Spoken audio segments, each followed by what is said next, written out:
C'est sur la réunion que je t'entends pas. Bonjour à Je te tous, raccroche, bienvenue. juste pour te dire. Mon nom est Thierry Renaud et je suis heureux de vous accueillir aujourd'hui pour cet événement de restitution de l'évaluation qui a été réalisée pour le compte de l'Agence française de développement et du Fonds français pour l'environnement mondial sur leurs interventions sur des fonds fiduciaires pour la conservation de la biodiversité.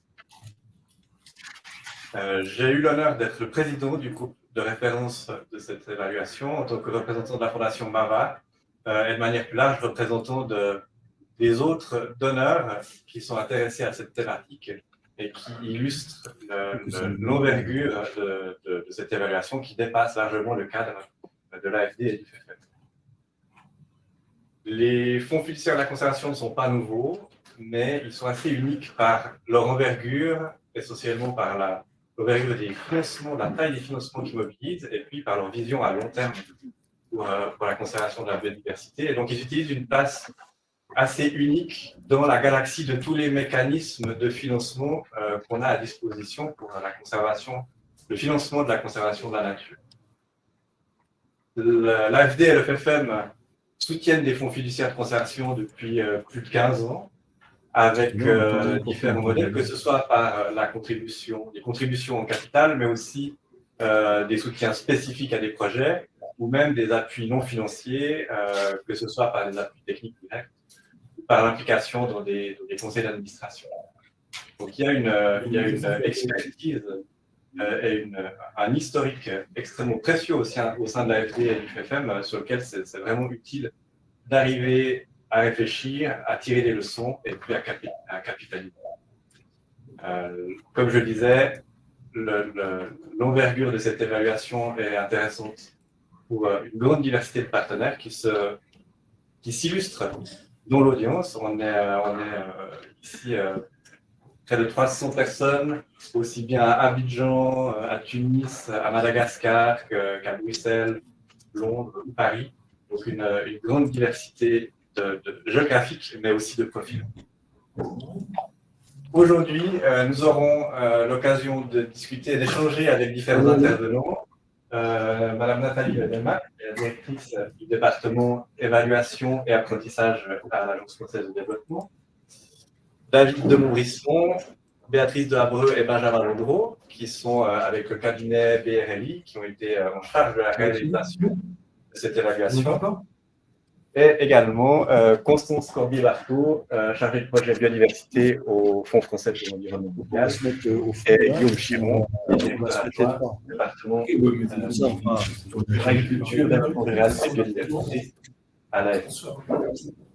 Et on a aussi la chance, j'espère qu'on aura la chance d'avoir avec nous en direct depuis le bureau AFD à Madagascar, Emmanuel Fourman, qui est chargé de projet biodiversité à l'AFD, et Liva Rajijaoun, qui est le directeur exécutif du fonds, la Fondation pour les aires protégées et la biodiversité à Madagascar.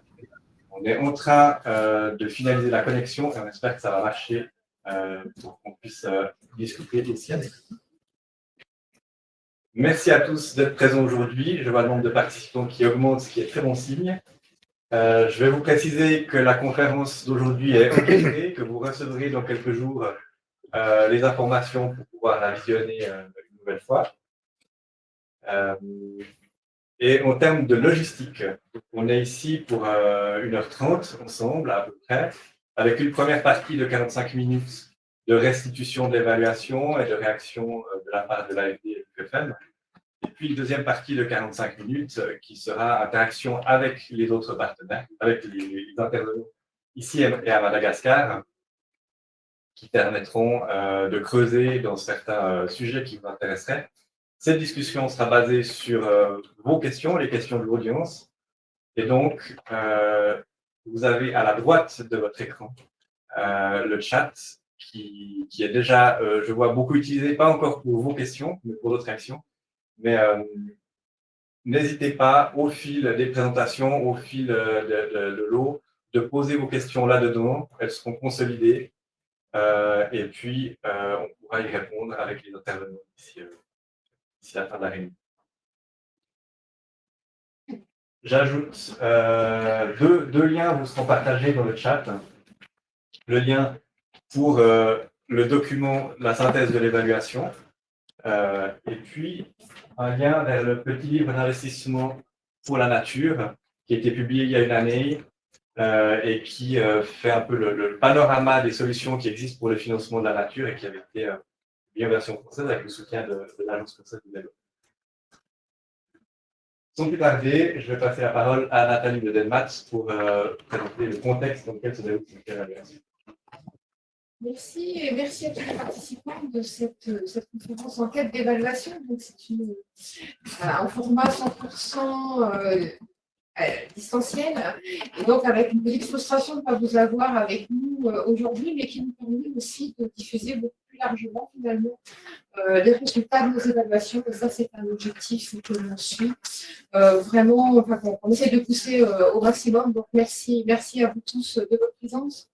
On va donc vous présenter une évaluation qui est une évaluation phare parmi les évaluations qu'on a terminées récemment.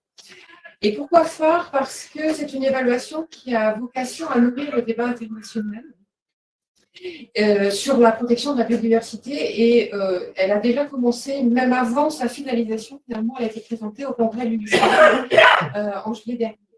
Et donc a été reçue de manière très, très positive par la communauté internationale. Il s'agit en fait d'une première évaluation faite par un bailleur dont le périmètre porte sur plusieurs fonds de conservation de la biodiversité et qui donc nous permet de porter un regard stratégique en fait sur la pertinence de cet instrument financier, de ces instruments financiers que sont les fonds fiduciaires de conservation de la biodiversité. Et donc, sans dévoiler les conclusions qui vont vous être présentées juste après, je dirais que l'évaluation montre quand même que ces fonds sont effectivement un très bon vecteur pour un financement pérenne des actions de conservation de la biodiversité, notamment les aires protégées. Et ces aires protégées dont le besoin de financement est bien sûr énorme et bien supérieur aux fonds qu'ils perçoivent aujourd'hui. Et donc, j'aime à penser que peut-être l'évaluation contribue aussi, cette évaluation qui a été réalisée de manière totalement indépendante. Elle est de nature à sécuriser aussi les investisseurs et donc peut-être à attirer davantage de fonds vers ces fonds et vers la protection de la biodiversité. Alors, sans dévoiler non plus les autres conclusions de l'évaluation, c'est vrai que l'évaluation met aussi en lumière des faiblesses, des faiblesses en termes de suivi des résultats et des impacts en termes de biodiversité. Et c'est vrai que c'est dommage parce que ce sont aussi des arguments extrêmement forts pour essayer d'amener justement les financements vers ces actions de protection de la biodiversité.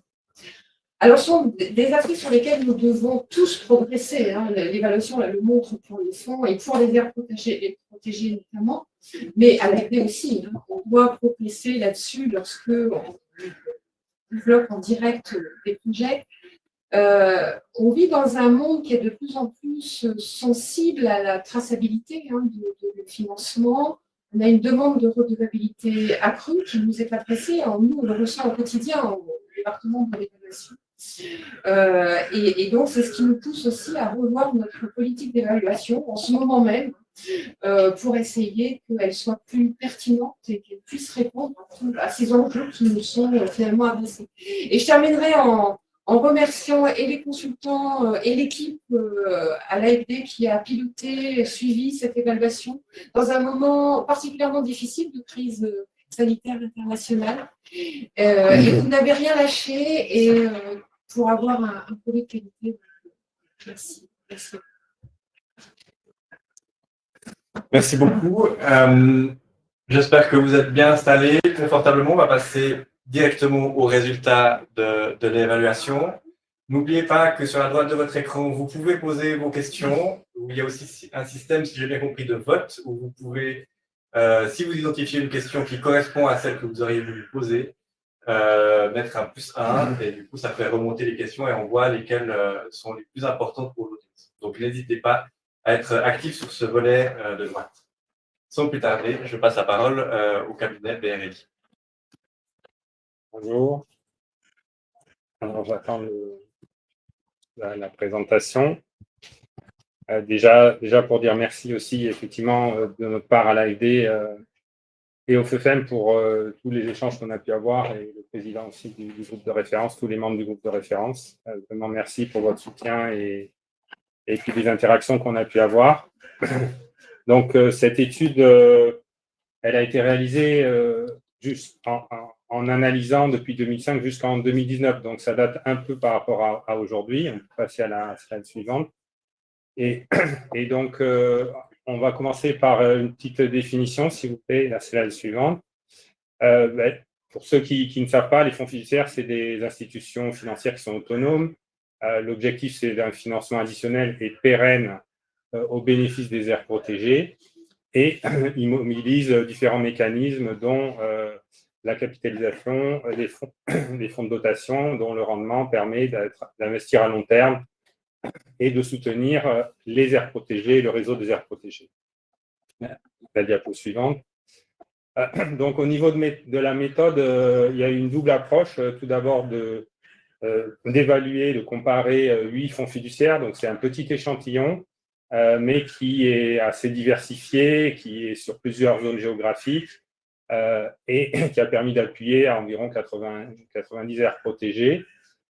Et le deuxième angle d'analyse, c'était aussi de comprendre le rôle de l'AFD et du FEFEM dans ses appuis aux fonds fiduciaires. Et il en ressort que l'AFD et le FEFEM sont le deuxième bailleur après la KfW et que 55 millions d'euros de fonds de dotation ont pu être apportés par l'AFD et le FEFEM, dont 55% sous forme de subvention et l'autre partie, presque la moitié, sous un mécanisme innovant d'échange d'aide nature, appelé le C2D. Voilà, en matière de collaboration, l'AFD et le FEFEM ont développé des synergies au fur et à mesure des années et également avec les autres bailleurs. La slide suivante. Je passe la parole à Béatrice pour enchaîner sur la suite. Oui, donc l'analyse de ces 8 fonds fiduciaires, slide précédente, s'il vous plaît. L'analyse de ces 8 fonds fiduciaires a permis de voir dans leur construction et dans le processus de structuration qu'il y a beaucoup d'étapes pour structurer un fonds fiduciaire. Donc, c'est un long processus. On a pu noter qu'on a un rythme et une dynamique très différents d'un fonds fiduciaire à l'autre, qui est lié à leur degré de maturité, à leur ancienneté, à l'époque à laquelle ils ont été créés. Mais on a pu voir aussi qu'il faut compter 3 à 4 ans entre la création et l'obtention des premiers revenus du fonds de dotation. Ça, c'est une moyenne qui ressort par rapport au panel d'échantillons analysés.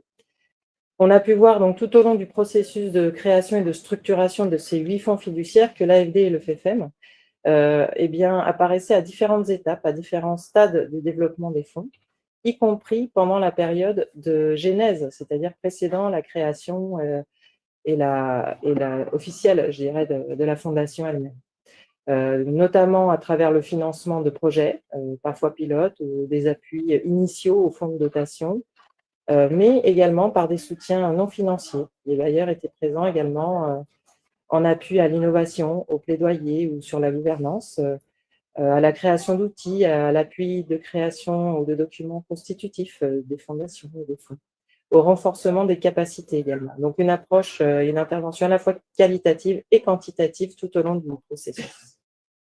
Slide suivante. Donc, nous avons regardé comme première étape de l'évaluation les standards CFA, Conservation Finance Alliance. Slide suivante. Donc, les standards sont les normes de pratique en fait, qui ont été proposées par l'Organisation de la Conservation Finance Alliance, qui s'appliquent à tous les fonds fiduciaires et qui permettent en fait de les comparer selon des critères homogènes les uns avec les autres. Donc, ce dispositif compare différents critères, notamment sur la gouvernance, les opérations, les bonnes pratiques, l'éthique de placement, les politiques d'investissement. Donc, tous ces critères ont permis de voir qu'en fait, le dispositif institutionnel des 8 fonds est globalement pertinent et cohérent et en phase avec les standards. On est à un niveau moyen de réalisation de tous les critères en termes de normes pour tous les fonds de 85%. Donc, on atteint quand même pratiquement la totalité des objectifs fixés par les normes de pratique du CFA. Des niveaux de réalisation très hétérogènes, bien sûr, ont été notés entre les différents fonds, puisqu'ils n'ont pas le même degré de maturité, la même ancienneté, ils ne sont pas aux mêmes étapes de structuration. Et puis, il y a des fonds régionaux et nationaux, donc on n'a pas les mêmes exigences non plus en fonction du périmètre couvert par la Fondation.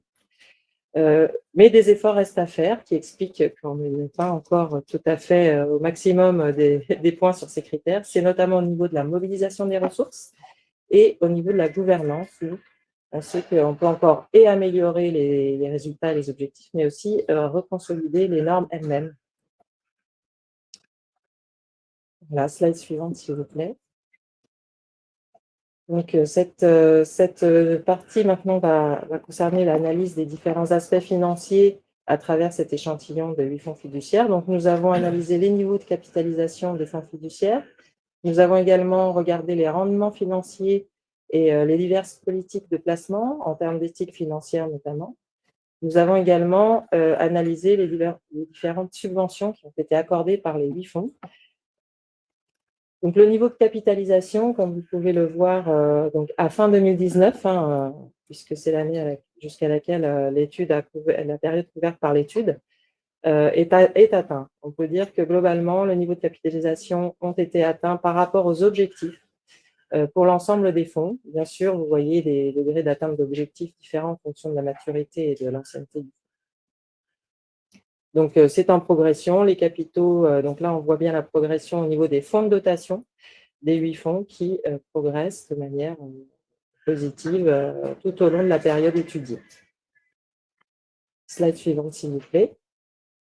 Donc, ce capital qui a été mobilisé sur cet échantillon, il est bien sûr très hétérogène, très diversifié. On voit que on a différents bailleurs qui sont intervenus dans la mobilisation du capital sur le fonds de dotation, aussi bien lors de la création, c'est-à-dire le premier abondement, que lors d'abondements ultérieurs suite à la création. Les mobilisations de capitaux se sont réalisées par plusieurs étapes, mais on a quand même analysé que la première mobilisation lors de la création d'un fonds doit être d'un minimum de 20 millions, je puis dire, pour que le fonds puisse démarrer avec un minimum nécessaire qui soit suffisamment structurant pour poursuivre dans les autres étapes du processus de structuration.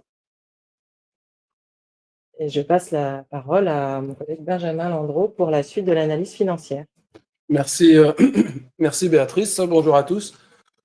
Alors, donc c'est vrai que les fonds fiduciaires pour la conservation ont vocation à investir des capitaux sur les marchés financiers pour obtenir des rendements financiers qui vont permettre d'assurer le financement de la conservation, notamment des aires protégées sur le long terme. Maintenant, nous avons cherché à savoir comment étaient faites ces politiques d'investissement sur les marchés financiers, notamment au niveau du risque. Est-ce que les fonds fiduciaires mettent en œuvre des politiques d'investissement risquées ou non risquées, et également au niveau éthique? Donc, le tableau supérieur, là, vous montre le niveau de risque, et on a pu observer que d'une manière générale, le risque était plutôt modéré, voire éventuellement trop modéré sur la période étudiée. Quand on dit un risque modéré, c'est-à-dire que la part dans les investissements, la part des actions a tendance à être plus élevée que la part des obligations. Donc, plus le nombre d'actions est élevé, plus le risque est élevé. Donc, nous avons presque jugé que c'était un petit peu timoré, enfin, c'était notre point de vue aussi en discutant avec beaucoup de financiers, et que de fait, les rendements n'ont peut-être pas été maximisés jusqu'à la fin de l'année 2019. Maintenant, peut-être que nous obtiendrons des conclusions différentes si nous menions la même étude au jour d'aujourd'hui. Quant aux aspects éthiques, nous avons observé que, de fait, nous avons tous envie que ces fonds fiduciaires investissent, mais aussi de façon éthique. Vu que leur objet premier est la protection de l'environnement, il ne s'agit pas d'investir sur des produits financiers qui vont éventuellement détruire l'environnement. Donc, alors généralement, les fonds fiduciaires mettent en œuvre des listes d'exclusion, ce qui est plutôt bien fait. Maintenant, est-ce suffisant? C'est peut-être pas tout à fait suffisant. Il pourrait, c'était l'une des recommandations, aller plus loin sur ce champ-là, sachant qu'il n'est pas toujours facile de suivre avec précision les investissements très nombreux qui sont réalisés par chacun des fonds. Et les directeurs et les directions exécutives des fonds fiduciaires eux-mêmes ont une visibilité parfois limitée du contenu d'un point de vue éthique des investissements réalisés. Merci.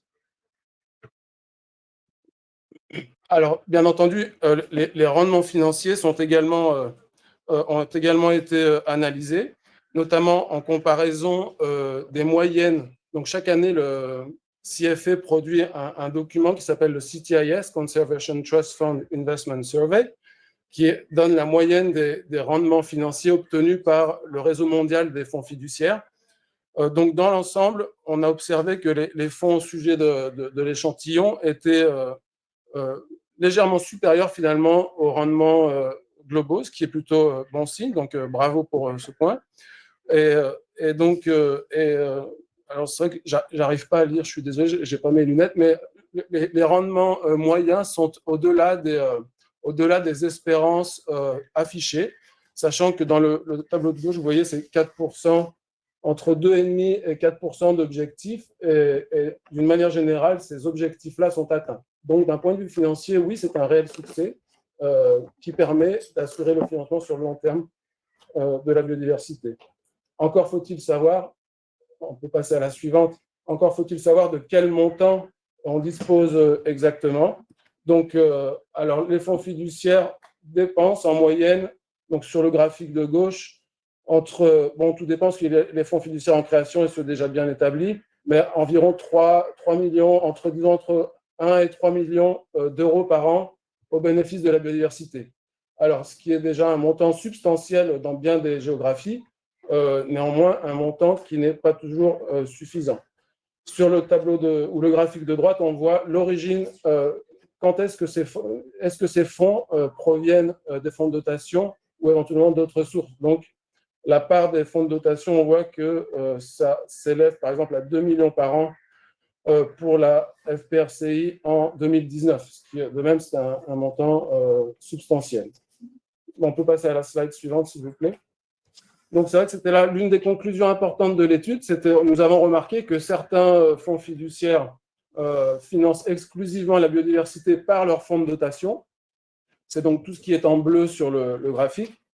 Alors que d'autres fonds fiduciaires, la part des revenus en provenance des fonds de dotation peut être relativement limitée, voire marginale. Et dans ce cas-là, les fonds fiduciaires fonctionnent plus comme des ONG internationales. Donc, les deux modalités sont tout à fait complémentaires et il est tout à fait judicieux de travailler avec ces deux modalités-là, à la condition que, effectivement, la pérennité, puisque c'est l'objectif premier des fonds fiduciaires, c'est bien la pérennité du financement sur le long terme. Donc, tant que cet objectif premier est assuré, le fait d'utiliser plusieurs modalités paraît tout à fait judicieux. Ah, merci. Donc, je passe la parole à David de Montbrison. Merci. Donc, Benjamin, on a effectivement étudié aussi l'impact, en tout cas, on a essayé, c'était une des attentes importantes. Quel est l'impact des fonds fiduciaires sur la biodiversité, notamment, et sur la gestion effective des aires protégées. Donc, c'était une tâche difficile, mais ce qui ressort, disons, de manière synthétique, c'est que les fonds fiduciaires sont quand même essentiels pour couvrir, disons, les coûts récurrents des aires protégées, puisqu'ils couvrent environ 30% en moyenne sur les 8 fonds. Et, pour certaines aires protégées, comme certains parcs nationaux de Côte d'Ivoire, avec la FPRCI, on atteint 90 à 100% de prise en charge des coûts récurrents. Par contre, ça reste quand même insuffisant, comme ça a été dit en introduction, pour couvrir des réseaux d'aires protégées ou pour couvrir de manière individuelle les aires protégées dans leurs besoins de gestion optimale, pour l'instant, les fonds fiduciaires ne couvrent qu'entre 10 et 25% de ces besoins qui ont été estimés, soit au niveau des plans d'affaires ou d'études dédiées pour une gestion optimale. Slide suivante. Donc, les grandes questions clés et enjeux relatifs aux impacts, c'est quand même que en matière de suivi, il y a des enjeux importants, puisque les fonds fiduciaires ne peuvent pas toujours obtenir tous les éléments relatifs au suivi qui dépendent des autorités en charge des aires protégées. Et donc, il y a un enjeu de gouvernance pour accéder à ces informations nationales, mais les suivis également pâtissent d'un manque de soutien financier.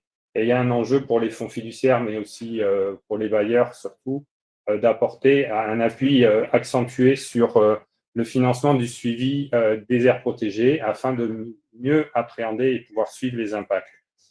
Au niveau des rapports des fonds fiduciaires, chaque année et dans leur communication avec les bailleurs, il y a des rapports annuels. Ce qu'on a pu constater, que c'était des bons outils de communication, mais que quand même, le niveau d'information fourni par les fonds fiduciaires reste inégal et qu'on manque de continuité et d'uniformité dans les méthodes de rapportage, dans les indicateurs fournis, que ce soit pour les aspects financiers, qui est quand même un des objets importants des fonds, mais aussi sur la dimension biodiversité. Ce qu'on peut noter aussi de manière notable, c'est le statut et l'évolution de la conservation de la biodiversité au niveau des aires protégées et donc des rapports des fonds fiduciaires n'est pas vraiment suffisamment couvert, pas de manière exhaustive, ça c'est certain. À part la FAPBM qui est un peu un modèle à mettre en avant. Sur la poursuite, par contre, ce qu'on peut noter de positif, c'est qu'en matière d'indicateurs d'efforts de gestion des aires protégées, là, il y a eu des travaux qui ont été menés avec les contributions de différents fonds fiduciaires sur différentes méthodes. Et là, c'est vraiment instructif pour les autres fonds fiduciaires au niveau mondial. Une autre préoccupation des bailleurs, c'est les mesures de sauvegarde environnementale et sociale. Ça, c'est les critères ont évolué et les attentes également. L'enjeu actuellement, c'est surtout d'adapter ces règles de rapportage de mesures de sauvegarde environnementale et sociale à la taille des fonds fiduciaires, qui sont des petites structures en général. Et les fonds fiduciaires alertent sur les risques de coûts additionnels par rapport à leur coûts de fonctionnement qui sont associés à ces mesures de sauvegarde environnementale et sociale. Donc, je passe la parole à Béatrice pour une partie de la conclusion et puis Benjamin ensuite. Oui, merci David. Slide suivante, merci. Le rôle de l'AFD, ce qu'on peut conclure, c'est que le rôle de l'AFD et du FFM a été pertinent et pionnier dans leurs appuis à des fonds qui sont devenus des références en matière de soutien au monde de la conservation, en agissant en synergie l'un avec l'autre notamment. La coopération française est donc le deuxième plus grand bailleur de fonds fiduciaires soutenus du panel analysé, 55 millions d'euros, mais les volumes financiers sont encore trop faibles. C'est la conclusion également que l'on peut dire aujourd'hui pour chacun des FFC, même si on a atteint les objectifs, il faut continuer et accélérer le processus. On a également conclu dans notre évaluation que les synergies étaient très constructives entre les différents bailleurs comme la MAVA, la KfW et aussi parfois le GEF. Donc, on a des synergies constructives qui doivent continuer à se construire encore avec d'autres bailleurs. Les fonds peuvent aussi fournir un financement conséquent, stable et additionnel aux dotations publiques des gouvernements nationaux en faveur des aires protégées.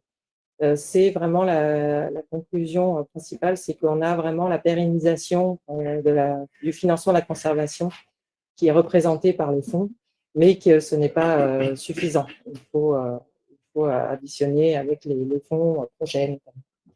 Les subventions accordées par les fonds donc, sont maintenues d'une année sur l'autre. On voit qu'il y a une stabilité, une pérennisation des octrois de financement, voire même il y a une augmentation au fil des années. Et on n'a observé aucun retrait, ça c'est important aussi à souligner, aucun retrait n'a été observé du soutien des autorités nationales en faveur de la conservation du fait de l'évolution de ces fonds fiduciaires et de la capitalisation croissante de ces fonds. Benjamin, je te laisse finir la conclusion. Merci, oui. Donc, alors c'est vrai que les fonds fiduciaires ont vocation à assurer le financement de la biodiversité sur certains territoires nationaux, parfois régionaux, sur plusieurs pays. mais on a observé qu'ils dépensent quand même beaucoup d'énergie pour des considérations financières de finances internationales. Donc, et de fait, il serait possible, dans une certaine mesure, de mettre en commun, notamment des services financiers, pour gagner en efficacité, ce qui nous semblait être une bonne chose. Et on a donc observé que cette possibilité-là restait sous-exploitée. Alors souvent, on parle de pooling ou autre, qui n'a pas encore, disons, atteint les objectifs que l'on aurait pu attendre ou espérer. Par ailleurs, le calibrage des ressources humaines des fonds fiduciaires est aussi une question très complexe, puisqu'ils peuvent avoir parfois tendance à croître beaucoup avec un personnel associé également atteignant des chiffres parfois importants, puis réduction parce que trop compliqué, trop lourd, etc. Donc la juste taille des fonds fiduciaires est certainement une taille réduite, très efficace. Néanmoins, il demeure quelques doutes à ce niveau-là dans certains cas. Donc, l'impact des fonds fiduciaires, d'une manière générale, reste très probablement non maximisé. On pourrait faire beaucoup plus avec ces instruments qui sont par ailleurs très utiles. Et l'impact est de fait difficile à mesurer, reste difficile à mesurer. C'est une question qui nous a beaucoup turlupiné pendant tout l'exercice. Il n'en demeure pas moins que la mesure de cet impact ne relève pas exclusivement des fonds fiduciaires eux-mêmes. C'est aussi les autorités nationales en charge des aires protégées qui doivent de fait faire ce travail de mesure de l'impact. Donc, une dernière conclusion importante dans cette première liste, c'est que les FFC ont rarement eu l'effet levier attendu que l'on mentionne dans les textes depuis plus de 20 ans sur le secteur privé. Alors que ce soit le secteur privé local, le secteur privé national, le secteur privé international, toujours est-il que le secteur privé reste malheureusement aux abonnés plus ou moins absents, sauf quelques très rares exceptions. Donc le défi, ça c'est la conclusion principale, le défi est bien celui du passage à une autre échelle, à l'échelle des enjeux qui sont les nôtres dans notre société moderne. Donc changement de grandeur, et nous avons également apporté quelques pistes de réflexion à ce niveau-là, que l'on retrouve dans les recommandations à la slide suivante. Merci. Donc, les recommandations sont plus nombreuses, mais elles sont ici résumées pour les principales. Donc, du point de vue de la gouvernance, bien entendu, la gouvernance reste un point central de ces institutions, et notamment la définition du rôle des bailleurs de fonds, qui sont quand même les premiers en termes de capital. Ce sont eux qui jouent un rôle vraiment central aussi pour ces qui sont des institutions indépendantes. Alors parfois, les bailleurs de fonds, oui, participent à la gouvernance, parfois non. Donc, il a finalement été suggéré que une participation à la gouvernance de la part des bailleurs était éventuellement envisageable, voire souhaitable en début de processus de création, mais que sur le moyen et long terme, il est préférable que les bailleurs se retirent pour participer plutôt à des cercles de bailleurs qui sont, disons, à côté de la gouvernance à proprement parler des fonds fiduciaires. Donc, sur le changement d'échelle, c'est pour revenir au point précédent. Alors, quelles seraient les stratégies à suivre pour changer d'échelle? Donc là, on a eu beaucoup de débats à ce sujet, c'est très enrichissant. La première, c'est que les bailleurs qui ont déjà participé depuis longtemps poursuivent leur effort, voire l'augmentent, à la fois en termes d'élargissement et d'approfondissement. Élargissement, c'est-à-dire couvrir plus de géographie, approfondissement, en faire plus sur les géographies déjà existantes. Ensuite, continuer à promouvoir et mettre en œuvre l'innovation financière. Là, il y a beaucoup de choses à faire. Et le troisième point, c'est tout ce qui est restructuration de la dette. Donc, comme vous savez, la dette des pays du Sud est repartie à la hausse. De nombreux défauts sont attendus pour l'année prochaine. Dans ce cadre-là, il est possible de négocier, y compris en faveur des fonds fiduciaires, des restructurations de dette avec les pays du Sud. Chose que l'AFD fait beaucoup avec le CDD d'ailleurs. Et le troisième point, c'est améliorer les mesures de l'impact des FFC. Donc, effectivement, développer des outils simplifiés et puis financer plus systématiquement le suivi de la biodiversité sur le terrain nous semble également essentiel. Voilà pour les principales recommandations, mais il y en aura d'autres plus détaillées dans les documents complets qui seront mis en ligne. Donc, merci. Merci. Et je rajoute juste un merci à Cathy Mikitine aussi, qui faisait partie de l'équipe de consultants avec nous, et aux consultants nationaux qui ont pu nous appuyer en situation complexe de Covid, qui se reconnaîtront s'ils sont présents. Merci. Ok, merci.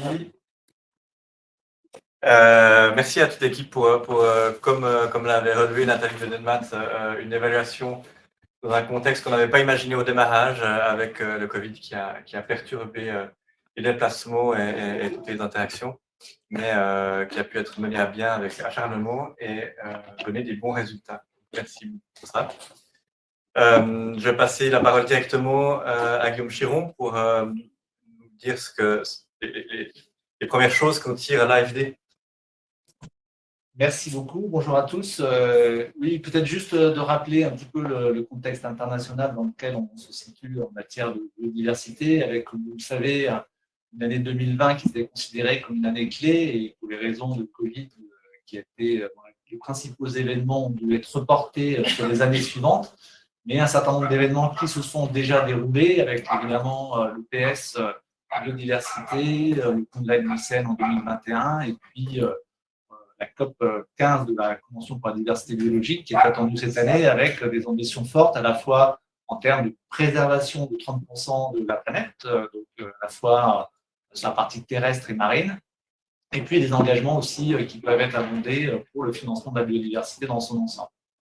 Dans ce cadre-là, l'AFD a produit une stratégie et a aussi développé son ambition biodiversité, puisqu'aujourd'hui, comme vous le savez, l'AFD, c'est 100% accord de Paris, 50% de l'ensemble de nos interventions avec des co-bénéfices climat. En complément de cela, donc, on a défini que 30% de la finance climat de l'AFD devait avoir des impacts positifs sur la biodiversité, ce qui doit nous conduire à un engagement pour la biodiversité de l'ordre de 1 milliard d'euros d'ici 2025, contre en gros 500 millions d'euros en 2020. Donc, une montée à l'échelle assez importante. Alors, pour revenir plus spécifiquement sur le sujet des fonds fiduciaires de conservation, ce premier effort a déjà d'une certaine façon été réalisé, puisque dans l'étude qui a été effectuée par les consultants, on était à un montant d'engagement global de l'AFD sur les 15 dernières années de l'ordre de 60 millions d'euros. Et sur les 2-3 dernières années, on a ajouté à cela environ 40 millions d'euros de contributions à des fonds fiduciaires de conservation, que ce soit des fonds fiduciaires de conservation nationaux, donc en particulier la FAPBM, qui est bien représentée. On remercie évidemment son directeur exécutif d'être parmi nous, mais également à la Fondation haïtienne pour la biodiversité, avec une première intervention de l'AFD dans les Caraïbes, mais aussi donc, sur des fonds fiduciaires régionaux, et ça c'est un peu une nouveauté. Donc on a apporté des contributions d'une part à Medfund, qui est un fonds à l'échelle de la Méditerranée pour la préservation des aires marines protégées, et puis également au travers du Caribbean Biodiversity Fund, donc qui, comme son nom l'indique, finance un certain nombre d'actions au niveau des Caraïbes. Et puis enfin, plus récemment, l'AFD s'est également engagée sur des fonds fiduciaires globaux. C'est en particulier le cas avec nos partenaires allemands qui sont, je crois, assez bien représentés parmi les participants sur le Blue Action Fund, avec une contribution à la hauteur de 10 millions d'euros, donc au financement à nouveau d'aires marines protégées à l'échelle internationale. Et puis plus récemment, cette année, pour le Legacy Landscape Fund, qui a pour ambition de financer des paysages en héritage à l'échelle de la planète. Alors juste peut-être pour revenir, pour finir, sur les principaux challenges qui sont vus du point de vue de l'AFD pour les fonds fiduciaires de conservation. Comme ça a été dit, c'est des instruments qui sont absolument essentiels, extrêmement pertinents, parce qu'ils permettent de financer les aires protégées sur la durée. Et on sait bien, quand on travaille dans le domaine de la conservation, que c'est le sujet central de maintenir des écogardes, de garantir du suivi écologique, de financer des uniformes, de financer la réhabilitation d'un certain nombre d'équipements pour permettre aux gens qui sont sur le terrain de faire leur travail convenablement. Et c'est le rôle premier d'un fonds fiduciaire de conservation d'apporter des ressources stables aux aires protégées. Après, comme ça a été dit, je crois qu'il y a des éléments qui sont essentiels, c'est le passage à l'échelle. Le passage à l'échelle, il doit se faire naturellement au travers de la mobilisation des banques publiques de développement. Et donc, c'est le rôle d'un établissement comme l'Agence française de développement. C'est la raison pour laquelle on a organisé en début d'année 2020 le FIX, pour mobiliser l'ensemble des banques publiques de développement, donc 450 banques publiques de développement représentant 10% des investissements publics à l'échelle internationale. C'est donc un poids considérable pour changer les volumes et changer les modes de faire. C'est mobiliser évidemment le secteur privé, et ça, on s'y emploie, c'est un des enjeux majeurs. C'est mobiliser, comme ça a été dit, les aménagements de dette. Donc l'AFD a été précurseur en la matière, puisque, comme ça a été dit, les conventions, les contrats désendettement développement, les fameux C2D, ont largement permis de financer un certain nombre de fonds fiduciaires de conservation, notamment en Côte d'Ivoire, à Madagascar, au Mozambique, et c'est une excellente chose. Et s'il doit y avoir de nouveaux allègements de dette, on s'emploiera à faire en sorte qu'on puisse apporter des contributions additionnelles. Voilà. Après, peut-être effectivement des points aussi importants, c'est la possibilité de mobiliser des financements dits innovants. Donc, il y a notamment les fonds de compensation qui sont une ressource qui pourrait être mobilisée notamment sur les fonds fiduciaires de conservation en Afrique. C'est tout ce que ça a déjà fait sur d'autres géographies, notamment latino, au Brésil et ailleurs. Donc là, c'est un élément qu'on essaie de développer, notamment au Mozambique et dans d'autres pays d'intervention de l'AFD. Et puis aussi tout ce qui touche la finance carbone. Et là, c'est aussi, comme on sait les uns et les autres, un sujet un peu compliqué à l'échelle internationale, mais l'AFD fait partie maintenant et a lancé la coalition pour le blue carbone, donc on fait partie avec Conservation internationale de ces acteurs qui souhaitent mobiliser la finance carbone à l'échelle internationale, que ce soit sur le forestier et aujourd'hui sur le marin. Voilà, et puis pour terminer, évidemment, un point central, il a été rappelé, c'est celui de la mesure des impacts, parce que pour pouvoir attirer des financeurs, il faut être en mesure de démontrer qu'il y a des résultats concrets sur le terrain. Donc, c'est tout ce qui touche à la redevabilité. Et ça, c'est vrai que pour l'instant, on ne peut pas dire que les fonds fiduciaires de conservation apportent entière satisfaction. Alors, c'est vrai que c'est lié aussi aux aires protégées qu'elles financent, mais c'est un enjeu évidemment très important pour pouvoir aller au-delà et, comme vous l'indiquez, passer à l'échelle. Merci. Merci beaucoup, Guillaume. Constance Corbier-Barthaud, je vous passe la parole pour la réaction du FFM.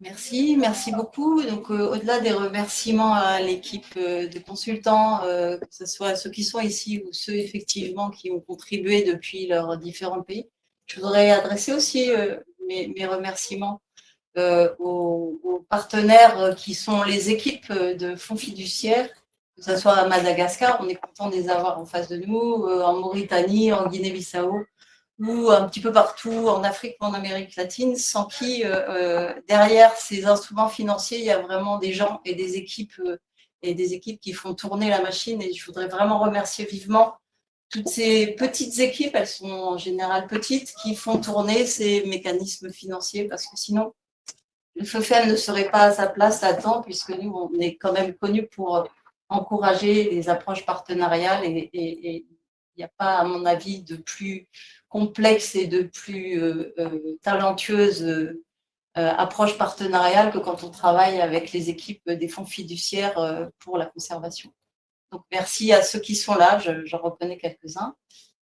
Pourquoi le FFM au milieu de ces mécanismes financiers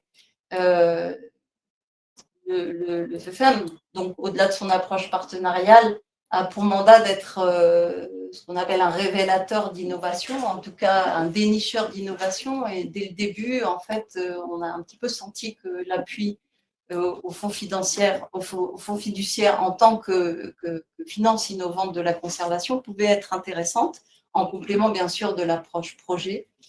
Et assez tôt, on a soutenu la Fondation malgache pour les aires protégées, mais aussi le Marfoun, qui est un fonds régional dans les Caraïbes. Et puis, dès 2014, c'était inscrit dans la stratégie du FFM. Aujourd'hui, on a, je crois que vous avez vu les chiffres, mais on contribue pour 10,5 millions à l'époque de l'évaluation. Aujourd'hui, on est plutôt à 12-13 millions en appui à ces fonds fiduciaires.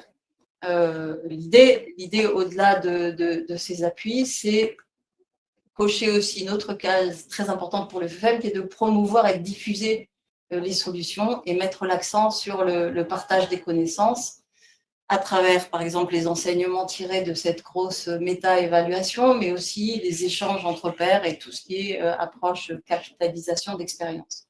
Tirer les enseignements des points forts, mais aussi des points faibles.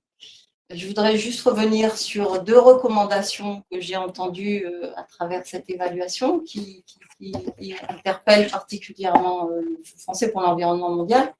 Celle qui dit qu'il faut soutenir les alliances, les réseaux régionaux et mondiaux pour l'émergence de bonnes pratiques et de normes indicatives. À cet égard, le FFM soutient depuis longtemps, mais toujours de façon très active, des alliances régionales de fonds. Donc, on a cité le CBF aux côtés de l'AFD, mais le FFM soutient aussi le Marfoun et Pacifico, tout ça pour le côté Caraïbe et Pacifique de l'Amérique centrale. Et également, de façon très fidèle, l'articulation des 2 réseaux de trust funds, l'un en Amérique latine qui s'appelle RedLac et l'autre en Afrique qui s'appelle CAFé, à travers aujourd'hui un nouveau projet qui s'appelle le projet Bridge, qui cherche à aller chercher un financement, à mobiliser le secteur privé et tirer un petit peu, stimuler un petit peu les fonds à la recherche d'innovation financière. Donc, ce projet Bridge, vous en entendrez parler parce qu'il démarre les premiers mois de sa mise en œuvre. Et au plan international, le FFM appuie aussi la CFA, la Conservation Finance Alliance, à la fois parce qu'elle produit des bonnes pratiques, des guidelines, des approches un petit peu exemplaires. Elle restitue aussi les performances de ses fonds. Et puis, de façon générale, c'est une plateforme multi-acteurs qu'il est très intéressant de promouvoir et de soutenir sur le long terme. Enfin, juste pour finir, parce que je sais que le temps nous est compté, mais je répondrai volontiers aux questions.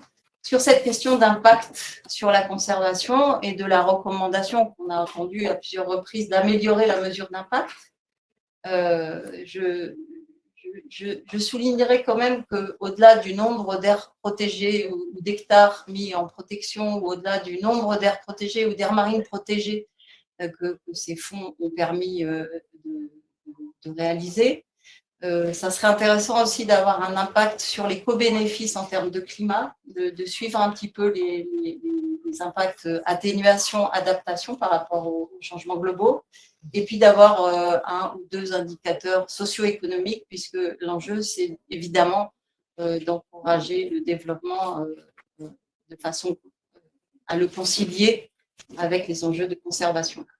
Donc, l'idée, c'est de se doter, effectivement, de doter ces fonds d'un dispositif de suivi et évaluation des impacts, mais là encore, de promouvoir une approche partenariale en allant chercher la science, en allant chercher des associations multi-acteurs pour rendre compte, et je rejoins ce que disait Guillaume, pour convaincre d'autres bailleurs de fonds, d'autres donneurs, que ce soit des fondations, le secteur privé, de rejoindre et de mobiliser davantage de ressources de façon pérenne en faveur de la conservation. Je vous remercie. Merci beaucoup, Constance. On arrive au terme de cette partie plus présentation, restitution, et on va pouvoir maintenant avoir une deuxième mi-temps qui sera plus interactive et prenant en compte vos questions. Je vous rappelle que vous pouvez poser vos questions sur la partie de droite de votre écran. Il y a un onglet questions, ce n'est pas le même que l'onglet du chat dans lequel vous pouvez discuter. L'onglet questions est peut-être plus spécifique et il vous permet, comme je vous disais, de faire remonter certaines questions qui correspondent à des interrogations que vous avez vous-même et que vous n'avez pas besoin de réécrire. Donc, merci à tous pour ces présentations. Et vu qu'on a la chance d'avoir des acteurs de terrain, je propose qu'on aille tout de suite à Madagascar et puis qu'on parle avec vous, Liba Razi. Excusez-moi, je suis désolé de la prononciation de votre nom. Raharizaoun, qui est le directeur exécutif de la Fondation pour les aires protégées et la biodiversité de Madagascar. Donc, votre fonds est un des fonds qui a fait l'objet de cette étude. Et peut-être pour illustrer le rôle des fonds fiduciaires, est-ce que vous pourriez nous dire quel est actuellement le rôle de la FAPBN dans dans ses rapports aux autres acteurs de la conservation à Madagascar et l'animation de cette dynamique à Madagascar? Ok, juste, je me glisse dans la conversation pour dire qu'on est donc à l'agence de Madagascar. Vous m'entendez? On n'entend On pas. ne vous entend pas. Alors, c'est embêtant, parce que là… Essayez de parler. Allô, allô? Non, toujours pas. Un dernier essai, sinon on va directement passer. Question suivante. Non. Ok, je vous propose qu'on continue. Si on arrive à retrouver le son, on reviendra vers vous. Apparemment, Peut-être une question sur… il y a eu plusieurs questions qui ont été posées sur la pérennité des financements, notamment la pérennité des financements de certains bailleurs, KfW, GIZ, qui ont été mentionnés. L'Union européenne qui a été mentionnée comme n'étant pas un contributeur des fonds fiduciaires. Peut-être qu'on pourrait y revenir, Savid ou l'équipe de consultants dans un premier temps, sur le rôle des fonds et leur intérêt pour garantir la pérennité de financement. allô, allô? Oui, alors c'est vrai que les projets, généralement les projets assurent un financement des aires protégées sur une durée somme toute limitée, par exemple 3 ans, 5 ans, voire 10 ans. Il arrive aussi parfois, notamment c'est le cas de l'Union européenne, qui dans bien des cas fait une phase 2, une phase 3, et de fait, des projets peuvent devenir presque institutionnalisés et assurer une certaine pérennité du financement de certaines aires protégées. Néanmoins, dans bien des cas, le financement sur projet a tendance à faire des vagues, c'est-à-dire un financement, puis une rupture où l'on perd tout, on doit tout recommencer à nouveau.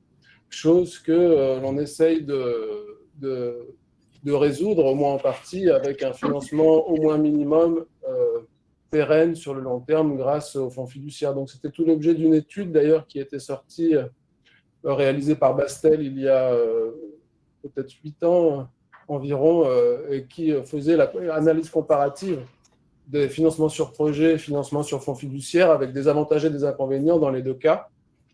Donc l'idée n'est pas de mettre ces deux modalités en concurrence, mais bien de voir leur complémentarité. Alors il est vrai que certaines institutions aiment appuyer les fonds fiduciaires tout spécifiquement. Donc c'est le cas de l'AFD, du FFM, notamment pour le côté innovation, pour la création initiale. D'autres institutions, à l'inverse, n'ont pas le droit de capitaliser même des fonds de dotation. C'est le cas de l'Union européenne. Donc, ce sont des choix stratégiques propres à chaque organisation. Encore une fois, il n'y a pas de solution unique. Le tout, c'est d'avoir tout un panel de possibilités. Et dans ce cadre-là, les fonds fiduciaires jouent un rôle vraiment essentiel pour ceux qui peuvent en bénéficier. Le point étant aussi qu'un nombre très important d'aires protégées ou de pays même dans le monde n'ont pas encore de fonds fiduciaires à disposition. Donc, d'où l'intérêt aussi des fonds fiduciaires à portée régionale qui peuvent de fait couvrir potentiellement un nombre bien plus grand d'aires protégées contre une approche éventuellement plus nationale, auquel cas il faudra encore créer 120 ou 130 fonds fiduciaires pour que chaque pays soit potentiellement couvert. Donc, c'est aussi là où on voit qu'il y a des économies d'échelle à travailler à un niveau plus grand, régional, avec, il est vrai, en parallèle, certaines limites liées à la gouvernance. Une gouvernance répartie sur plusieurs pays est toujours plus complexe, mais néanmoins pas impossible en y mettant de la bonne volonté. Merci Benjamin. Guillaume, est-ce que tu voulais ajouter quelque chose? Non, peut-être juste de dire qu'effectivement, complémentarité entre approche projet et contribution des fonds fiduciaires de conservation, nous, on est absolument convaincus à l'Agence française de développement. Deuxième point, effectivement, on continue à apporter des contributions à des fonds fiduciaires sur lesquels on est déjà présent depuis de nombreuses années, donc en particulier la FAPBM à Madagascar, le BACOMAB en Mauritanie, la FRPCI en Côte d'Ivoire. Il faut consolider ces outils existants. Et puis, quand on est sur de l'aide projet auprès d'aires protégées, la politique de l'AFD aujourd'hui, c'est clairement de ne pas faire un one-shot, mais de travailler sur 5, 10, 15 ans, voire davantage. C'est ce qu'on a fait au Mozambique, c'est ce qu'on fait aujourd'hui dans d'autres géographies. Mais c'est sûr que quand on travaille sur des effets transformationnels, il faut s'inscrire dans le long terme. Rapidement. Juste pour compléter, en Mauritanie aussi, l'AFD a soutenu le BACOMAB de par ses liens aussi avec l'Union européenne pour développer des mécanismes nouveaux, pérennes aussi, liés aux accords de pêche qui ont permis, grâce aux accords de pêche UE Mauritanie, de financer le fonds fiduciaire BACOMAB. Merci. On me dit que l'audience entend Madagascar.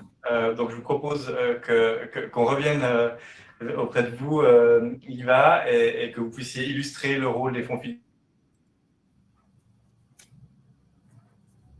Allô? Oui, alors, donc, je me glissais dans la conversation pour dire deux choses. Aujourd'hui, c'était la 20e réunion des donateurs de la Fondation pour les aires protégées et la biodiversité de Madagascar. Donc, on était autour de la même table, le staff exécutif, les administrateurs. Je suis avec Liv Razan, qui est le directeur exécutif et qui avant était administrateur. Je suis avec Daniel Radenerine, qui est chargé du portefeuille agriculture, environnement à Tana. Je suis avec Arnaud Affel, qui est conseiller financier de 3 fondations qui ont fait l'objet de travaux dans l'évaluation FTNS, FAPBM et bientôt BACOMAB. Donc, juste pour vous dire, on est très mobilisés ici. Je ne suis pas plus long. Je passe la parole. C'est un grand honneur et un grand plaisir d'avoir Liv avec nous. Merci Emmanuel. Donc, mon intervention n'a pas pour but spécifiquement de parler de la FAPBM, mais je pense porter la voix de l'ensemble des fonds fiduciaires, notamment de l'Afrique. Et je les salue parce que je sais qu'un certain nombre nous suit. Alors, j'ai deux observations et quelques réponses à des questions que j'ai repérées. Première observation, on pose toujours, c'est le public, mais parfois les bailleurs nous posent toujours le problème de la contribution en capital par rapport au projet. Une fois, une grande institution financière s'est adressée à la fondation et a dit nous avons 5 millions de dollars. Qu'est-ce qu'on fait? Est-ce qu'on vous donne 5 millions de dollars, on le met dans votre capital? Et donc, ça donne des revenus, mais ça va être long. C'est petit, mais ça va être long. Ou bien, est-ce qu'on le met dans un projet qui va durer 5 ans, et donc ça donne 1 million de dollars par an? La question elle est toujours difficile parce que, évidemment, dans le fonds fiduciaire, nous recherchons des contributions capitales. Mais la réponse, elle était donnée notamment par l'AFD et aussi par la KfW sur le cas de Madagascar. C'est que l'AFD a fait les deux. L'AFD a financé donc un projet à durée déterminée dans certaines régions de Madagascar et en même temps a mis une contribution dans le capital de la fondation, la FAPBM, en nous disant nous souhaitons que cette contribution serve à poursuivre les financements que nous avons démarrés dans notre projet. Même chose pour la KfW. La KfW finance un certain nombre d'aires protégées à Madagascar directement, mais a contribué au capital de la fondation en nous demandant de prendre le relais. Donc, en fait, ils font un mixte des deux. On ne peut pas dire projet contre capital, il faut réellement un mix des deux, et je crois que c'est le cas pour la grande majorité des fondations en Afrique notamment. Deuxième observation sur la coordination. Je crois que c'était la question qui a été posée tout à l'heure. Dans notre quotidien des financements, nous avons remarqué que nous finançons un certain nombre d'aires protégées et que d'autres bailleurs de fonds, l'Union européenne, le SAID, d'autres fonds financent aussi. Et donc, nous nous retrouvons aujourd'hui dans la situation où nous prenons l'initiative de coordonner ces appuis pour chaque aire protégée. Donc, je vois aussi ce rôle des fonds fiduciaires dans la plupart des pays en Afrique de jouer ce rôle puisque nous sommes sur la durée et donc nous pouvons très bien avoir ce rôle donc de coordonner les appuis au niveau de chaque aire protégée. Donc voilà les deux observations que je voulais faire. Et je profite aussi d'avoir le micro pour répondre à un certain nombre de questions. Les contributions, une question disait quand est-ce que les contributions sont remboursables? Non. Les contributions au capital d'un fonds fiduciaire ne sont pas remboursables, ce sont des dons et ces fonds appartiennent ensuite totalement au fonds fiduciaire. Donc il n'y a pas de remboursement de ces fonds.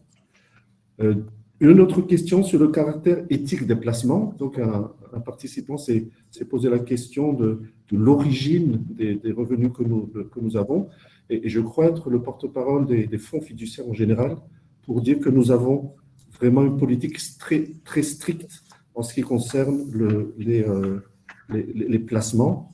Par exemple, c'est le cas de notre fondation, la FAPBM, mais c'est le cas de la grande majorité des fonds fiduciaires en Afrique. Nous avons des exclusions, les armes, le tabac, les jeux de hasard, l'alcool pour la consommation humaine, les énergies fossiles, les industries extractives, etc. Donc, nous refusons les revenus issus de ces secteurs. Donc, le caractère éthique n'est pas négociable. Elle fait partie de l'ADN des fonds fiduciaires d'une manière générale. Une autre question, est-ce que les fonds fiduciaires peuvent appuyer la restructuration des aires protégées? Oui. Les fonds fiduciaires ne sont pas seulement des institutions de financement. En apportant financement, nous contribuons évidemment et nous voulons contribuer à restructurer les aires protégées, à améliorer la gestion de ces aires protégées lorsqu'il le faut. Donc, la réponse est absolument oui. Et là, je voudrais, pour terminer mon intervention, reprendre ce qu'a dit Constance de la FFEM. Effectivement, il y a ce projet qui est très intéressant aujourd'hui, qui s'appelle le Bridge, qui nous permet de voir de quelle façon le secteur privé, d'une manière générale, le secteur privé n'est pas encore un contributeur des fonds fiduciaires en Afrique. Et donc, ce projet Bridge essaie de trouver les moyens de faire ce lien entre la conservation et le secteur privé, un lien qui, pour l'instant, n'existe pas directement. Et je voudrais souligner aussi une autre initiative financée appuyée par l'AFD, toujours, qui s'appelle le projet Combo, que je pense un certain nombre d'entre vous connaissent, et dont la coordinatrice fait partie des participantes aujourd'hui. Je salue Amré, qui consiste aussi à nous aider dans ce concept un peu barbare pour les non-initiés qui s'appelle les fonds financement offset, qui consiste toujours à essayer de mobiliser le secteur privé. Donc, pour la fondation FAPBM, comme probablement pour l'ensemble des fondations en Afrique, c'est aussi un des grands challenges qui sera de mobiliser les financements qui viennent du secteur privé. Merci. Merci beaucoup. Merci beaucoup. On vous a bien entendu ici aussi, donc merci pour ces réponses détaillées et intéressantes qui touchaient différents aspects. Il y a certains sujets sur lesquels on va revenir un peu plus tard, notamment sur la question des financements et de l'éthique des financements. Mais je vous propose qu'on continue sur ce rôle des fonds fiduciaires par rapport aux autres acteurs, et notamment l'additionnalité des financements des fonds fiduciaires par rapport au financement public, et comment est-ce que les différents acteurs jouent entre eux.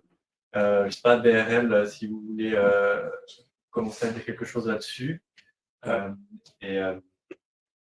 Alors, sur l'additionnalité, ce qu'on a pu voir, parce que ça faisait partie d'une des questions, c'est de savoir est-ce que les financements des administrations nationales pour l'environnement, la conservation de la biodiversité, les aires protégées baissaient du fait de l'évolution de certains fonds fiduciaires. Et on n'a pas eu les réponses de tous les fonds, mais sur les quelques fonds sur lesquels il y a pu avoir des réponses, ou les quelques pays sur lesquels on a pu avoir des réponses, c'était systématique que les fonds nationaux ne baissaient pas, voire augmentaient, donc il n'y avait pas un impact négatif, mais il y a une vraie complémentarité et additionnalité entre ce qui peut être apporté par les fonds et ce qui peut être apporté par les administrations nationales et les fonds nationaux. L'autre élément, c'est que en termes de budget, le parent est quand même un peu pauvre, le ministère de l'Environnement en général dans les pays, et donc voilà, il y a encore de la marge de progrès, puisque les besoins, comme on vous l'a présenté tout à l'heure, sont immenses, et les fonds fiduciaires contribuent sur certaines aires protégées, mais ne sont pas suffisants à l'échelle d'un réseau d'aires protégées national, et les fonds public alloué à l'environnement et la biodiversité au niveau national n'est toujours pas suffisant pour répondre à tous les besoins des aires protégées, de la conservation de la biodiversité. Donc, il n'y a pas de concurrence, il n'y a pas de risque de concurrence à ce niveau-là. Ok, merci. Donc, une claire complémentarité, additionnalité avec encore des trous à boucher. Est-ce que Constance ou Guillaume, vous voulez réagir sur ça ou quitte à aller plus loin sur le rôle des fonds fiduciaires dans le renforcement de nos acteurs? Peut-être en complément, mais sur une autre question que j'ai vue apparaître aussi, en quoi l'impact sur l'efficacité de gestion des aires protégées peut être mesuré. De fait, les fonds fiduciaires, je prends l'exemple de nouveau du Marfoun, la question aussi était de savoir s'il y avait des fonds qui s'occupaient des ressources marines, le Marfoun Pacifico, le CBF, le Medfoun sont des fonds qui se préoccupent essentiellement des aires marines protégées, donc on est bien dans la ressource halieutique, j'ai vu passer une question là-dessus. Sur la gestion, sur ce que peut financer un fonds, c'est justement les coûts récurrents, en particulier les coûts de surveillance, que ça soit sur Bacomab pour la surveillance marine ou que ça soit en Méditerranée. On part du principe qu'une aire marine protégée, mieux surveillée, est plus efficace et plus réelle, plus effective. Et de cette façon-là, on peut effectivement en déduire que ces coûts récurrents, qui sont la cible du financement de ces fonds, arrive en complément d'une approche projet qui va financer plutôt des investissements, je ne sais pas, des bateaux de patrouille, ou si on reste sur la thématique de la surveillance. Merci. Je voulais réfléchir. Je vous propose qu'on creuse maintenant un sujet un peu l'éléphant dans la pièce, comme on dit, qui est revenu, que j'ai vu revenir plusieurs fois dans les questions, mais qui est ces critères d'investissement éthique et de comment est-ce qu'ils sont gérés par les fonds fiduciaires et comment est-ce qu'ils sont intégrés ou non, qu'est-ce qui est acceptable. Lynn, on a mentionné comment ça se passait à son niveau. Je pense que ça vaut la peine d'aller un petit peu plus dans le détail. Si vous pouvez commencer BRL, et puis après, on passera la parole à Emmanuel Fourman pour réagir aussi.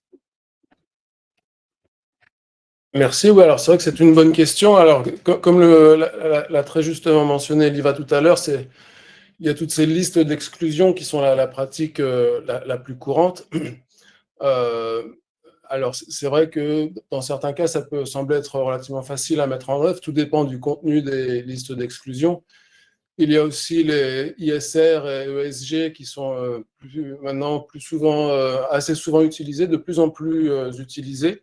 Alors, du point de vue des fonds fiduciaires, comment cela fonctionne-t-il? C'est-à-dire que le gestionnaire d'actifs, si vous voulez, le banquier va investir au nom du fonds fiduciaire le capital de la fondation, et ce même gestionnaire d'actifs va envoyer périodiquement des rapports pour présenter les résultats financiers obtenus et également le bon respect de la politique d'investissement et notamment de ces listes d'exclusion, etc. Alors du coup, nous, on s'est dit, bon, sur le papier, ça fonctionne comme ça. Alors on allait lire les fameux rapports périodiques générés par les gestionnaires d'actifs. Et au moment où il y a toujours effectivement une section qui est consacrée à ces aspects éthiques, mais on observe que c'est quand même souvent un peu succinct, un peu difficile aussi, difficile à lire ou voire impossible à comprendre. En tout cas, il y a clairement une marge de progression tout à fait possible. Alors cette progression, il faut bien comprendre que ce n'est pas la progression des fonds fiduciaires, c'est plutôt une marge de progression pour les gestionnaires d'actifs, c'est-à-dire pour les banquiers qui ont encore au jour d'aujourd'hui pas mal de difficultés à rendre compte de l'impact de ces multiples investissements sur toutes les places financières. Quel est l'impact de ces investissements. Donc, ça se fait un peu plus pour ce qui est changement climatique, beaucoup moins pour ce qui est biodiversité. Donc, alors les changements doivent plutôt être, à mon avis, ils devraient avoir lieu surtout dans la finance en général, et on peut espérer qu'effectivement les fonds fiduciaires soient aussi des moteurs pour inviter à ce que des progrès soient faits et mis en œuvre en premier lieu par eux-mêmes, puisque leur objet même est la protection de l'environnement. Mais il y a vraiment beaucoup de choses à faire sur ce terrain-là, évidemment. Ouais. Merci Benjamin de mettre le doigt sur un champ d'opportunités et puis peut-être de mettre un petit coup de projecteur sur des acteurs clés, mais qu'on oublie parfois, des fonds fiduciaires qui sont les banquiers et les investisseurs qui ont un rôle central là-dedans. Emmanuel Fourman, je vous laisse la parole pour réagir aussi sur ces questions de critères éthiques. Je vois qu'il y a une question qui est arrivée aussi sur l'opportunité de l'approche Impact Investing, donc n'hésitez pas à réagir aussi là-dessus si vous voulez. Je vais juste faire une réponse. Je ne sais pas si on nous entend. Je vais faire une réponse puisque la campagne électorale est terminée en France. Je vais dire que le premier commentaire qu'on peut faire, c'est que les fonds fiduciaires s'inscrivent dans le capitalisme. C'est-à-dire que comme l'AFD, quand elle fait des prêts, s'inscrit dans le capitalisme. On n'est pas dans de la contestation systémique, on est dans le travail. La question que je laisse tout à fait ouverte et que je ne vais pas aborder en détail, c'est est-ce que le capitalisme est intrinsèquement prédateur extractif ou bien est-ce que c'est les outils de lecture de ce que l'on fait qui sont biaisés. J'ai été élevé au lait de la comptabilité nationale et je peux vous garantir qu'elle ne tient aucun compte des capacités écosystémiques. L'AFD, par ailleurs, et pas dans le cadre des fonds fiduciaires, travaille sur des outils qui permettent de rendre compte de l'impact environnemental des actions menées.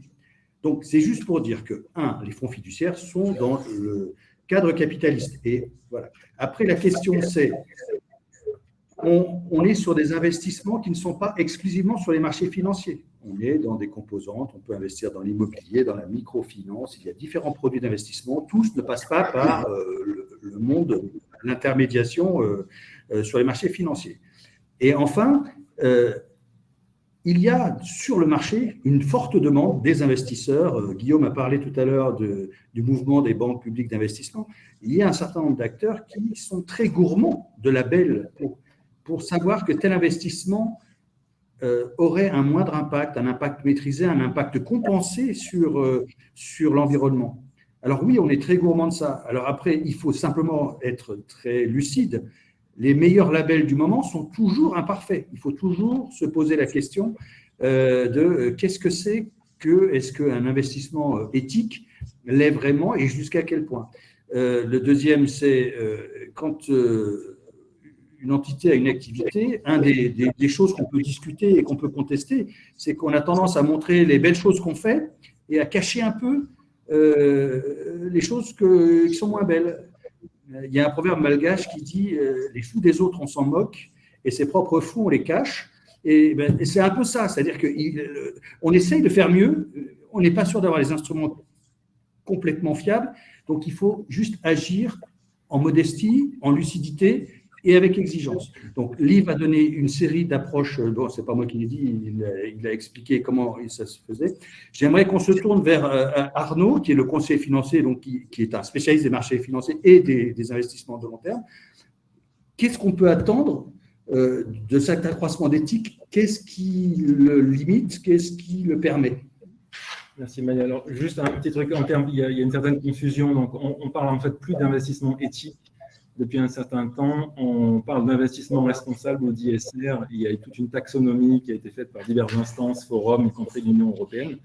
Donc, l'investissement responsable qui se base sur des critères ESG. Donc, ESG, c'est les critères. L'investissement responsable, c'est l'approche. On n'utilise plus le terme éthique qui était jugé trop connoté. Dans l'investissement responsable, il y a 7 stratégies. C'est pour ça qu'il y a souvent une certaine confusion. 2 stratégies touchent à de l'exclusion sectorielle et normative, 2 autres à l'intégration, à la prise en compte, intégration ESG et best in class, 2 dernières au changement, comment on peut faire un changement dans le monde, et c'est là qu'on retrouve l'impact investing et les fonds thématiques. Quelqu'un a parlé d'impact investing. Et enfin, il y a aussi l'engagement actionnarial. Donc, il y a 7 stratégies et grosso modo 3 objectifs qui sont aligner sa mission et ses valeurs, qui sont avoir une meilleure performance à ajuster au risque, parce qu'on analyse plus de critères, et qui sont changer le monde, avoir un impact social ou environnemental concret. Donc la bonne approche, et j'invite Benjamin à nous en parler, mais il y a des choses très très très bien qui sont faites par le domaine financier.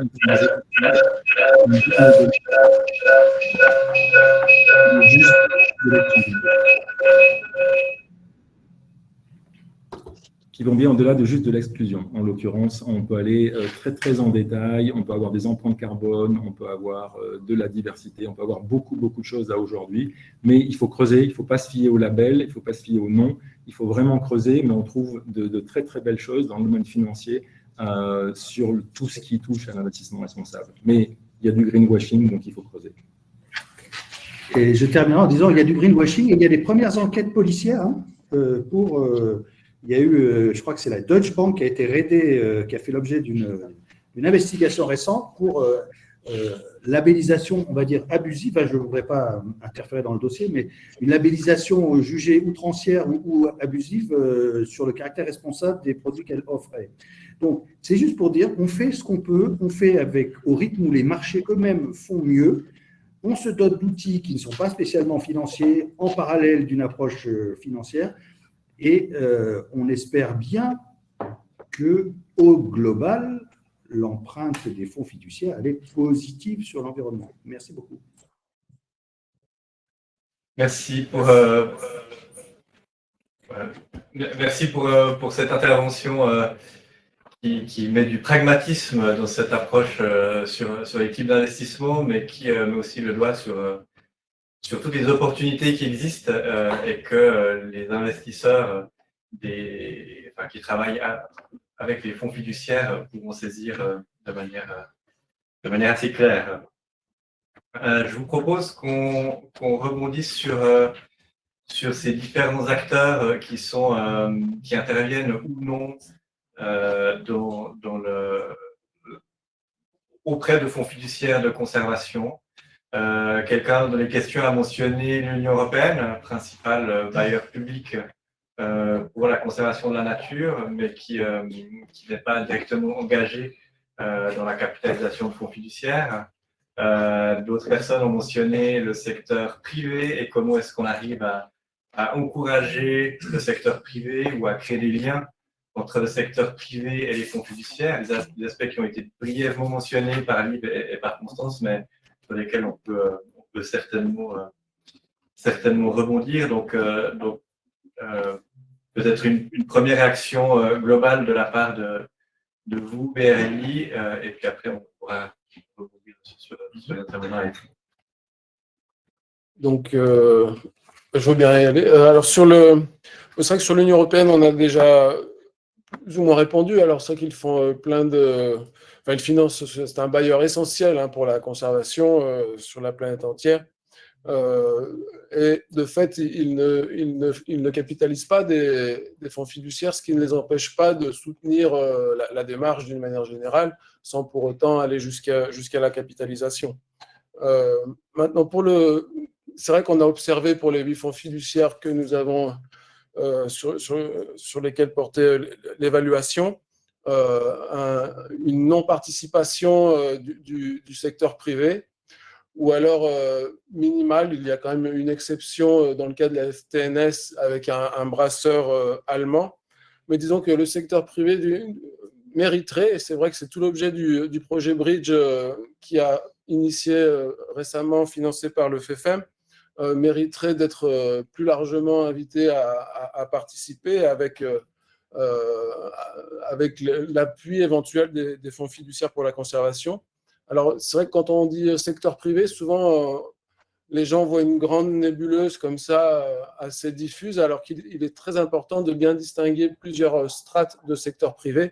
Alors, à commencer par le secteur privé vraiment local, par exemple les hôteliers qui bénéficient directement d'une aire marine protégée en bonne santé qui va attirer des touristes. Donc, l'hôtelier, secteur privé, a intérêt à ce que l'aire marine protégée fonctionne bien. Et dans certains cas, un fonds fiduciaire peut servir d'instrument financier pour faire fonctionner tout un montage comme ça intéressant. Donc, secteur privé au niveau local. On a aussi le secteur privé au niveau national. au niveau national, de la même façon, beaucoup d'entreprises ont besoin qu'il y ait une biodiversité en pleine forme, bon, pour plein de raisons évidentes. Et là encore, le secteur privé pourrait être sollicité, alors soit a priori d'une façon volontaire, il ne s'agit pas non plus d'être trop coercitif du point de vue du fonds fiduciaire, qui est une institution privée, mais donc d'une façon volontaire, inviter le secteur privé national à participer. Alors, il y a des bons exemples, notamment en Afrique du Sud, ou de participation, notamment du secteur bancaire, mais c'est hors champ de l'évaluation ici à proprement parler. Et puis, il y a aussi le secteur privé plus généralement international, les marchés financiers, qui là aussi pourraient être invités à participer plus largement au financement de la conservation. Alors, il existe des produits financiers, il existe des idées. Rien n'a franchement abouti encore, mais il y a des pistes de réflexion qui sont menées par diverses institutions, dont la MAVA d'ailleurs. Et donc, c'est vrai qu'il est important de poursuivre ces efforts à tous les niveaux des champs du secteur privé.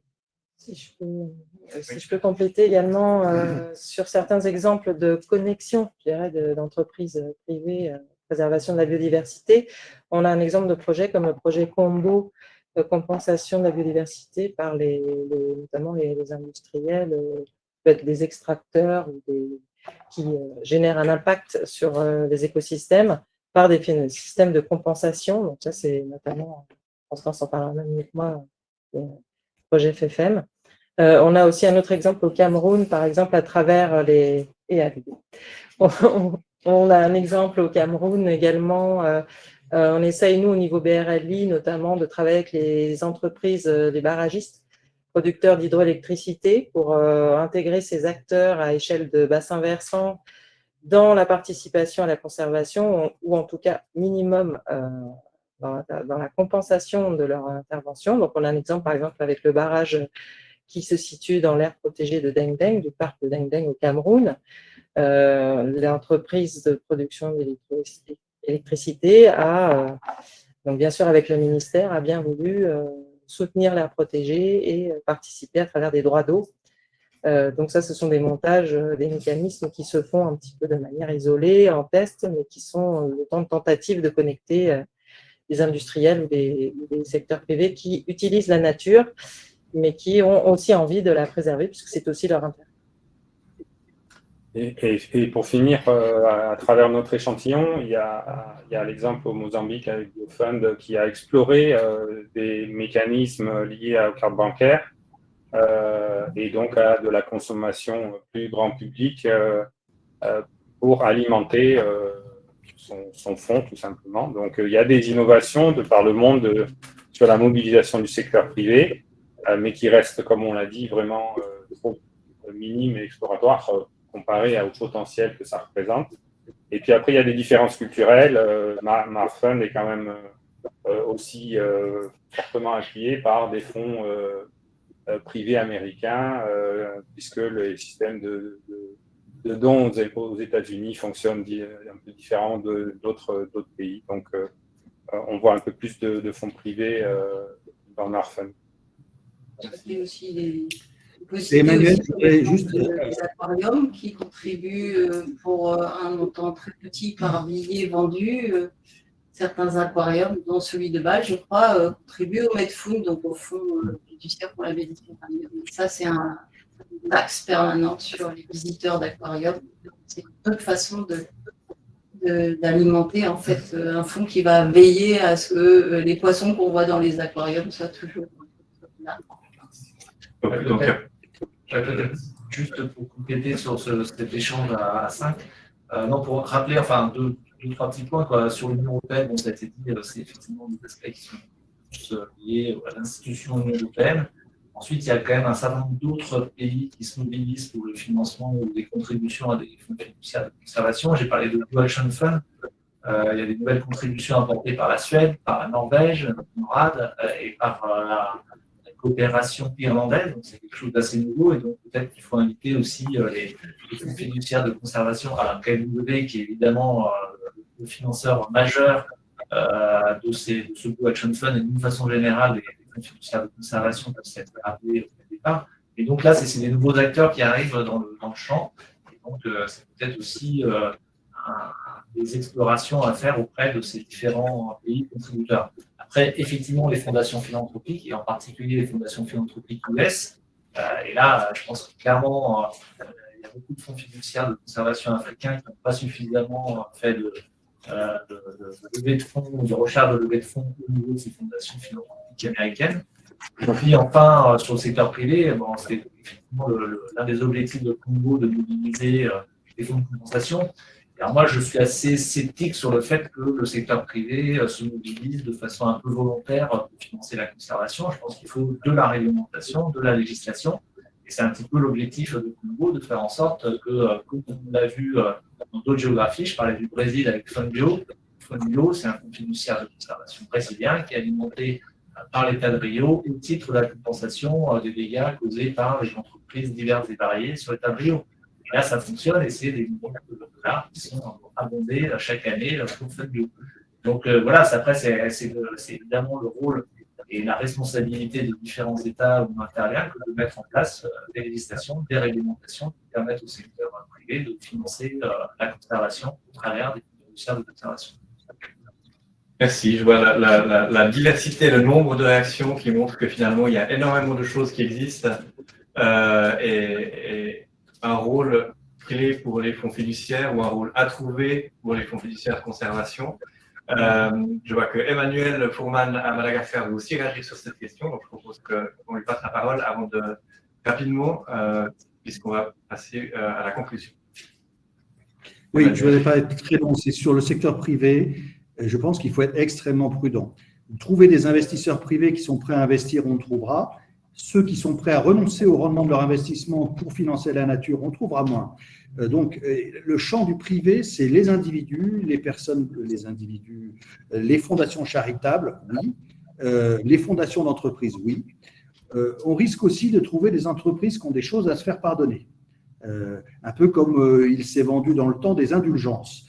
La question, c'est ne pas se faire justice soi-même. Et c'est là que je reviens pour un plaidoyer pour des outils non monétaires d'évaluation des impacts environnementaux, type comptabilité du capital naturel. Il ne s'agit pas, une entreprise n'est pas en situation, elle est en conflit d'intérêts massif sur l'appréciation de sa nuisance. Donc, une entreprise privée qui se présente le bec enfariné pour dire « moi, ça m'intéresse », méfiance. Méfiance, ce n'est pas à elle de juger de combien c'est bien. C'est sûrement… et voilà, il faut qu'il y ait des instances tierces. Donc, Guillaume a parlé très justement fiscalité, etc. Il faut qu'il y ait des moyens d'évaluer les dommages et de les facturer coût réel étant le fait de restaurer. Et même ceux qui travaillent de très près sur la restauration savent que, comme disait Héraclite, on ne se baigne jamais deux fois dans le même fleuve. On n'arrive pas à reconstituer ce que l'on a détruit. On arrive à s'en rapprocher très fortement, mais pas exactement. Voilà, donc juste pour dire, le secteur privé, c'est pas, je parle des secteurs entreprises, c'est pas une solution extrêmement confortable, voilà, et extrêmement prometteuse de mon point de vue. Merci. Magnifique, merci beaucoup. Le rôle de l'entreprise ou le succès d'une entreprise mesuré non seulement à l'aune de ses résultats financiers, mais surtout vis-à-vis de son impact sur la société, c'est évidemment quelque chose qui nous parle beaucoup à la Mava et qui vaut la peine de continuer à pousser. Le capital naturel que tu as mentionné, Emmanuel, cette comptabilité de l'impact sur la biodiversité qui est un moyen de le faire. Merci de nous avoir écoutés jusque-là. Je vous propose de conclure rapidement, peut-être en passant la parole à BRL, à David, et puis à Constance et Guillaume. Si vous avez un mot, une conclusion de l'évaluation à laisser ou une réflexion qui vous reste, que ce soit sur l'évaluation, que ce soit sur l'évaluation vis-à-vis du contexte actuel qui est avec plus d'incertitude, je dirais qu'au moment où on a démarré le travail, on fait un rapide tour de table et puis ensuite on pourra conclure. Vas-y, je te laisse conclure, merci. Non, moi, ce que je retiens, c'est vraiment cet appel au changement d'échelle, parce que vous avez bien tous compris que les besoins sont immenses. Donc, la créativité des bailleurs et des privés et du monde de la finance est espérée et attendue là-dessus. Les attentes de la société en termes de mesure de l'impact biodiversité, effectivement, sont très importantes. Donc, il y a un potentiel très fort. Et le dernier point que je veux rajouter, c'est qu'il y a quand même une crise actuellement, qu'on parle de crise financière. Donc, ça serait intéressant de pouvoir capitaliser sur les enseignements de ces crises, même si on a vu qu'en 2008, pas mal de fonds ont réussi à faire le dos rond et à passer. Mais ça serait intéressant dans 2 ans, 3 ans, quelque chose comme ça, en espérant que ça va s'arrêter, de faire le bilan de tout ça. Voilà, merci en tout cas à tous les fonds qui ont collaboré avec nous et qui nous ont permis d'avoir accès à différentes données et de faire ce travail aussi. Et merci à l'équipe, bien entendu. Merci David. Constance? Merci. Bon, alors moi, reboucler, donc je reviens sur cette approche multidisciplinaire au sein des équipes des trust funds. Derrière les fonds fiduciaires, il y a les fondations, et derrière les fondations, il y a le directeur exécutif et l'équipe autour. Et c'est un peu un funny bird, un oiseau rare, ou le mouton à 5 pattes, je ne sais pas, parce qu'il faut à la fois être excellent en termes de finances et en termes d'économie, être excellent en termes de biodiversité, conservation. On a des grands naturalistes qui sont à l'intérieur de ces équipes.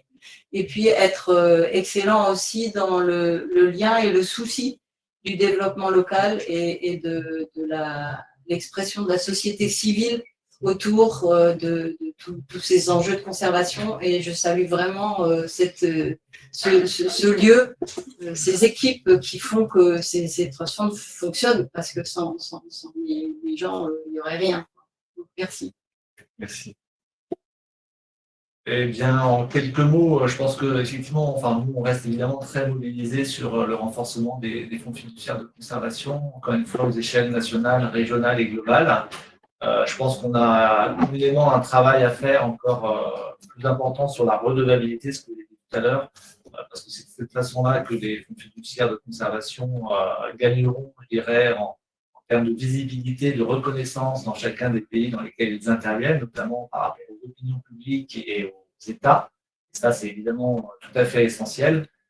Et puis nous, bailleurs de fonds, c'est encore une fois arriver à démontrer qu'au travers de nos contributions à des fonds fiduciaires de conservation, on atteint des objectifs concrets sur le terrain en termes de préservation de la nature, en termes de renforcement des communautés locales et de meilleure gouvernance globale. Merci. À Madagascar, Emmanuel, et puis après, Liv, si vous voulez réagir aussi.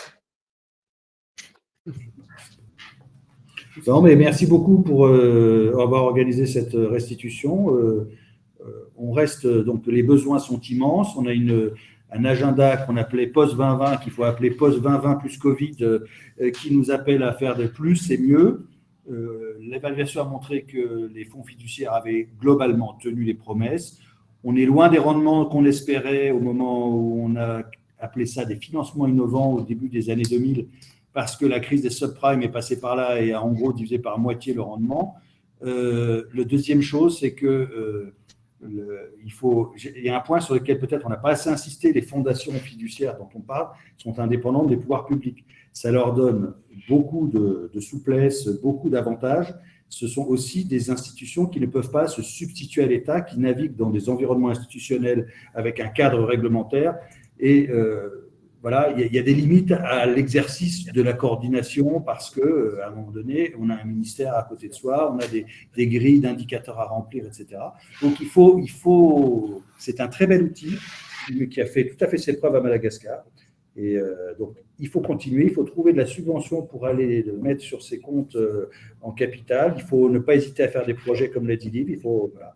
C'est un sujet très brûlant et pour les prochaines décennies, c'est toujours d'actualité. Voilà, merci. Et merci beaucoup à Merci. Liv et à Arnaud. Liv. pour le projet.